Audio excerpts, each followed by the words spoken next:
All right, everyone, welcome back to the channel. And today I am painting a member of Ricco's Republican Guard, specifically the Bugler. I thought this was the coolest sculpt out of all of them. They're all pretty cool, to be honest, but I just really thought the Bugler looked great with his mace and his bugle ready to go. So I chose this one out of the regiment. These were sculpted by Alan Perry back in, well, I guess I don't know when he sculpted them, but they were released in 1998. I imagine he sculpted them sometime around there.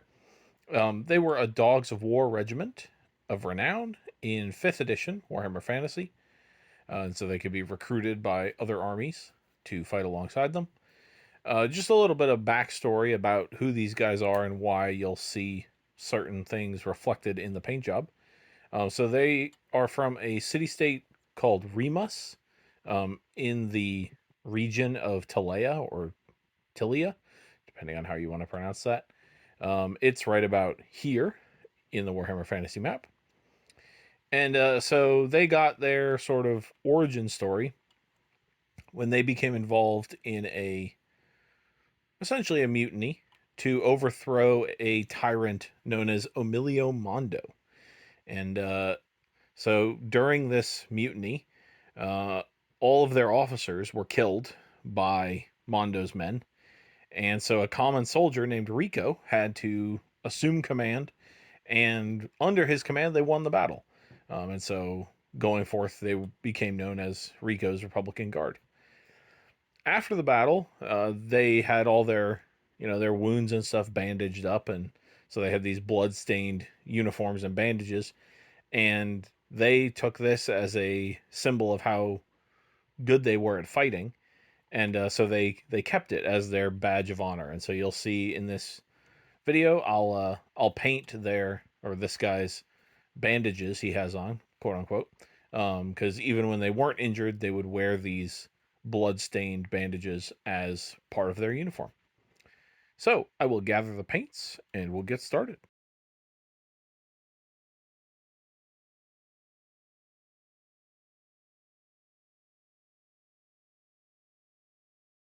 All right, so getting started here, I primed this guy first with Rust-Oleum Camo Khaki, and then I zenithaled it with, for my money, is the best analog to Wraithbone that doesn't cost an arm and a leg. This is Krylon's Pale Clamshell. In my area, it costs about $7, which is about a third the cost of Wraithbone, and I think it performs functionally identically. But for the first actual paint we're going to use here, I'm using Hoplite Gold from the Speed Paint 2.0 line of Army Painter. And I'm just base coating the armor pretty simply here.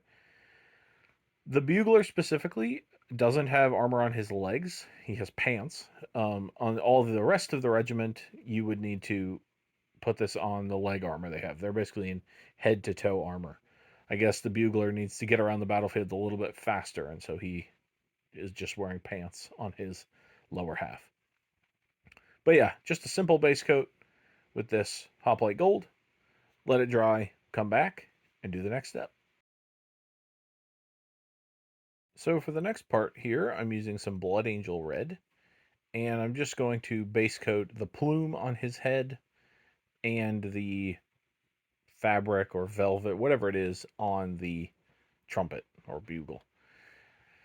This is just a really nice red. It's one of the contrast paints that came out in their second or third wave. I can't remember how many waves they've had. In their most recent wave, and it doesn't do the contrast effect as well. That is to say, the three shades in one application, but it does give you a really nice base coat, and so that's what I'm using it for here. We'll come back and add some more detail to this later, but for now, this nice flat base coat that we get from this is exactly what we want.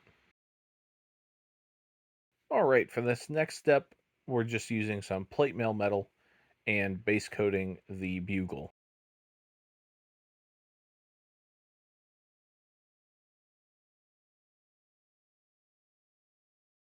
And now I'm just taking some cobalt metal and base coating all the other metallic things on this guy. So this will be the chainmail that pops up in a couple places on him. He has some around his face, and then you can kind of see it poking through between some of the armor panels. I'm also going to base coat the head of his mace with this color, as well as the belt buckles and the sort of armor attachment buckles that he has on the sort of hip plates on his suit of armor. We'll let this dry, and then we'll come back and do the next step. All right, for this next step, we're going to use some Agrax Earthshade for his pants. I think a lot of people, and even including myself occasionally, forget that you can paint with just the shade paints. You don't have to paint with a layer paint or a contrast paint or any other paint that was intended to be a base coat. You can just use a shade, and it'll give you a nice, subtle, in this case, brown color that I think works really well for these sort of worn canvas or leather pants. All right, another super simple step here. Just going to take some Garrigax sewer and base coat his shoes. On a miniature like this, which will eventually go into the full regiment of Ricco's Republican Guard, the shoes are something that I do not care hardly at all about. I'm just going to pick one of my favorite colors, Garrigax sewer, slap a layer on there, and probably never touch it again. There's going to be basing material covering half of it anyway. And, if somebody's looking at the shoes of your miniatures, they need to find something else to do with their life. All right, another super simple step here. Just going to take some Reichland Flush Shade and apply it to his skin. I am slightly disappointed in myself because in my video about skin tones that I did just a couple days ago at this point, I mentioned how I really want to get away from only painting Caucasian skin. But here we are again for this video. We're just going to have to stick with it, and I will endeavor to do better in the future. I followed that up with another super simple step, and that is just taking some matte black and painting the belts with it. I really wanted there to be a really dark line in the middle of this guy so that you can kind of see. I don't know, it just helps break up the solid gold chunk that is his torso. So I went with basically as dark as you can get, and just went with straight black. All right, then we come to the wood, and there's only one place that it exists on this model, and that's the handle of his mace. And I've already used my 2 areas of leather on this model, and I had to find a way to work in one of my favorite colors, snakebite leather. So I figured, no one will know except the people who watch this video that I used a leather color on wood, and it'll be fine. All right, now we move on to the bandages. And for this, I used quartz skin. And in the pictures that I saw, these paint jobs are quite old at this point. In those pictures, these bandages look like they're painted with basically pure white and then had the blood added to them. I wanted to not go pure white. I think it would stand out a little too much and look kind of weird. So I went with this sort of pale, sandy color. And I think it works out. It takes the wash that we're going to put on it later pretty well. And the blood, still shows up perfectly red. It doesn't take away from anything like that. So apply this completely, then let it dry, and then we'll come back and add some blood. All right, so I accidentally lied. There was a step between the bandage base coat and the blood. It's the fringe on the bugle. So I'm using bright gold for this, and I chose bright gold so that it would stand out against the armor. I didn't want there to be just the same gold color on both the armor and the fringe. And this is a really nice gold. It's bright, poppy. So I chose this.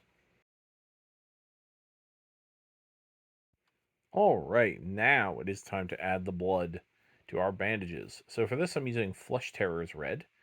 And I wasn't exactly sure how I wanted to do this, so I started off by just stippling the blood, or the Flesh Terror Red, onto these parts. And that looked okay enough, especially on the head bandages in the photos of the models from back in the day. They really just kind of look like a red spot stuck on the bandages. But then for these, like, the bandages that aren't wrapped around them, these ones draping on his back and the one that's on his knee. I wanted to do something a little bit more. So I started off by stippling some sort of wavy lines with this paint. And then I got my brush really wet and just kind of worked it in and around. And I actually think I got a pretty good result. It's sort of a mixture of dried, like solid flecks of blood, along with some staining from maybe previous blood. And yeah, I just think it came out pretty well. And I was quite happy with it. So, continuing with our finishing touches, I went back to some Reichland Flesh Shade and just worked this into the cracks and crevices of his armor. Looking at the photos, they sort of painted a brownish, reddish gold, and my gold was a little more towards true gold. So, working some of this pale red or, reddish brown wash into the recesses really helped achieve closer to that color that they had painted it back in the day. Following on from our Reichland Flesh Shade, I grabbed some Nuln Oil and same sort of thing that I did with the Reichland Flesh Shade, although being more targeted this time, working this into the recesses, specifically in the parts that are silver, and then in the deepest of recesses. So in the chainmail and around those armor connecting buckles and the trumpet, but then also in places like his armpit or behind the knee, or I think I even put some of this on the bandages. So just to kind of, give that increased depth that we're always looking for when we're painting miniatures. All right, so exactly the same style of step here as the last two. I'm just taking some Carroburg Crimson and applying this all over the red, making sure to work it in to the recesses so that it really gives us that depth, and the being careful not to get it all over the fringe of the bugle velvet here, because it'll stain the gold, and we don't want that. We don't want our gold to be red. I want to keep the red red and the gold gold. And then one final highlight here, using some greedy gold to just bring back the brightness of the armor. After we've applied all our washes to it and stuff, it kind of gets dulled down a little bit. So this greedy gold spot highlight will bring the armor back into the brightness that I'm looking for. And with that, we are done. Right about now, you should be seeing some photos of the completed miniature here on his base with a nice, at least I think, classic basing style. Some grass, some dirt, a base rim, call it a day. Thank you everybody for watching. If you enjoyed the video, please click the like button, subscribe to the channel, and I will see you tomorrow for day 3 of the month of metal.